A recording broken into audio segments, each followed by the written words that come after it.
त्यानंतर तेलकटग्रस्त फांद्या ज्या काही असतील, समजा या काडीवरती जर तेलकट आहे, समजा या ठिकाणी जर तेलकटचा डाग आहे, तर त्या ठिकाणी 3 ते 4 इंच सोडून मागून फांदी आपल्याला त्या ठिकाणी कट करून घ्यायची आहे, जेणेकरून या तेलकट डागाचा प्रादुर्भाव पुढे आपल्याला आपल्या डाळिंबागेमध्ये होणार नाही. किंवा मागच्या बारामध्ये जास्त फळ लागल्यामुळे जर एखादी फांदी मोडलेली असेल, तुटलेली असेल, तर त्या तुटलेल्या फांद्या, त्याचबरोबर तेलकटग्रस्त फांद्या ज्या काही असतील, तर त्या सगळ्या फांद्या आपल्याला आपल्या डाळिंबागेमधून काढून घ्यायच्या आहेत. तर अशा पद्धतीने आपल्या छाटणीचं नियोजन त्या ठिकाणी करायचं आहे. आणि छाटणीला लेबर आल्यावरती बऱ्याच वेळेस मी डाळिंबागांमध्ये गेल्यावरती बघतो, ज्यावेळेस लेबर येतं तर गुच्छा धरून आपल्याला छाटणी लेबरला करायला लावायची नाहीये. बऱ्याच वेळेस लेबर काय करतं की या फांदीला असा या पद्धतीने पकडतं आणि या ठिकाणी असा कट मारून टाकतं.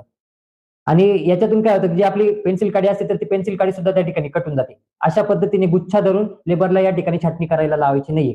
जर अशा पद्धतीने जर आपण छाटणी केली, तर आपल्याला जास्तीत जास्त शेंडेच आपल्या डाळिंबागेमध्ये त्या ठिकाणी निघणार आहे.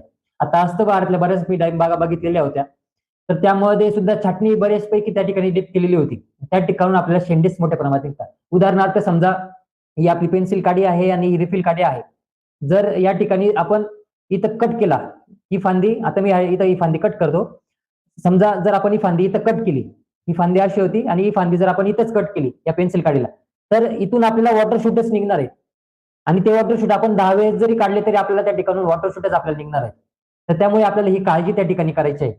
समजा अशी ही फांदी आहे आणि ही फांदी जर म्हणजे सांगायचा उद्देश काय आहे, जर आपण एवढी डीप छाटणी जर केली, तर आपल्याला या ठिकाणी वॉटर शूटच मोठ्या प्रमाणात निघणार आहे. त्यामुळे आपल्याला डीप छाटणी करायची नाहीये. आणि ज्या पद्धतीने लेबर असं गुच्छा धरून त्या ठिकाणी छाटणी करतात, तशी सुद्धा छाटणी लेबरला आपल्याला करायला लावायची नाहीये. आता ज्यावेळेस लेबर आपल्या डाळिंबागेमध्ये येतात, 10 लोकांमध्ये 2-3 लोक म्हणजे शिकाऊ असतात. तर प्रत्येक लेबर मागे आपण त्या ठिकाणी उभं राहू शकत नाही, परंतु शक्य होईल तितकं छाटणी करत असताना तरी आपल्याला लेबरच्या पाठीमागे उभं राहून त्या ठिकाणी आपल्याला छाटणी त्या ठिकाणी करून घ्यायची आहे.